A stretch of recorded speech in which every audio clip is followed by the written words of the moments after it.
Jessica Turnbull is an author who mainly writes young adult fantasy, horror, and sci-fi. Books got her through her darkest years as a teenager, and she hopes that one day hers will inspire young people to keep going. She lives in the UK with her cat, Mishka. Jessica, over to you. Today I'll be reading a passage from Mute. The main character, Audra, suffers from selective mutism, so she doesn't speak a word throughout the book. Instead, she'll communicate through text via her phone. But I thought I'd read you a passage where they first discovered a monster that's going to be hunting them down. Moss looks concerned and cracks a door open. Audra stands up to peer through. On the other side, 2 bookshelves have been tipped over, their contents in heaps on the floor. Moss bends down to grab a book, but suddenly looks up and screams. Before anyone can ask what's wrong, she slams the door shut on a hand. Moss, what the hell? Kai screams. You just broken someone's hand. Moss is now white, her mouth opening and closing like a fish. That's not. The door swings open and the hand retracts, but there's no one on the other side. Audra's throat burns as she looks outside, her heart beating frantically. Someone is out there. Why are we all just staring? Reed grumbles. Moss screams as Reed approaches the door. A hand extends from behind the door and pulls him out.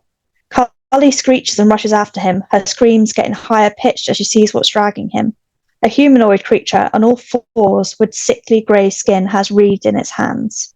Its lips have been chewed off, whether by itself or something else. Instead of fingernails, there are pieces of dead wood. It looks at them all with eyes so bloodshot they're practically pink. Get it off me, Reed screeches, struggling in its grip. The creature bares its teeth, rows upon rows of sharp canines lining its mouth. It unhinges its jaw to strike when Carly smashes it on the back of the head for the shelf.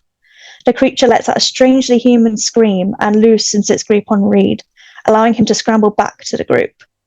He grabs Carly's hand to pull her behind him as the creature recovers and starts to advance. There's a sound of snapping wood as the creature creeps forward. Thick branches spread from its back, the colour of dried mahogany. The branches act as extra limbs, brushing over the fallen books as if trying to steady them.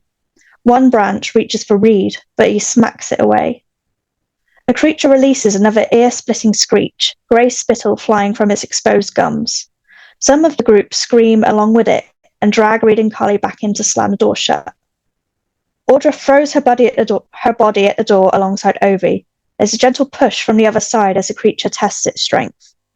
She wants to scream, but no noise comes out.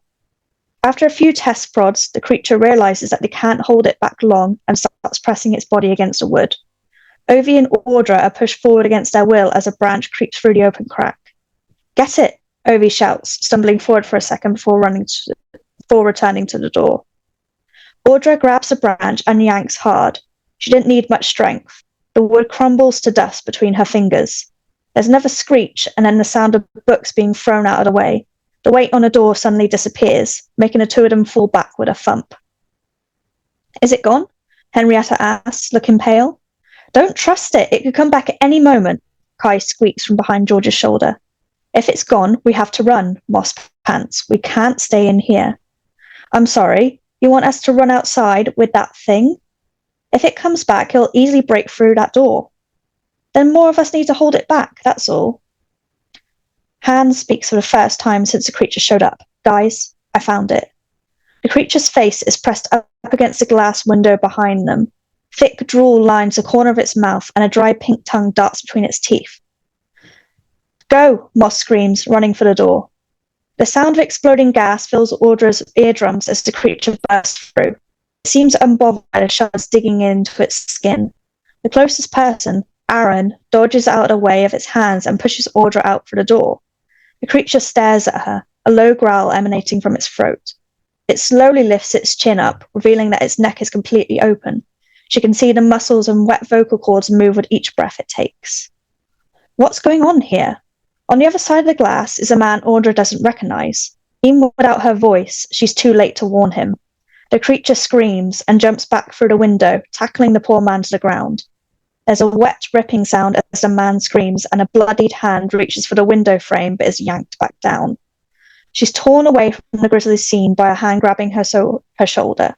Audra, Come on. Ovi pushes her forward and shuts the door behind them. His grip on her arm doesn't loosen until they're outside, shivering in the cold air. And if you want to hear more from that book, then I'm giving away 2 free copies if you sign up to my newsletter today. Thank you.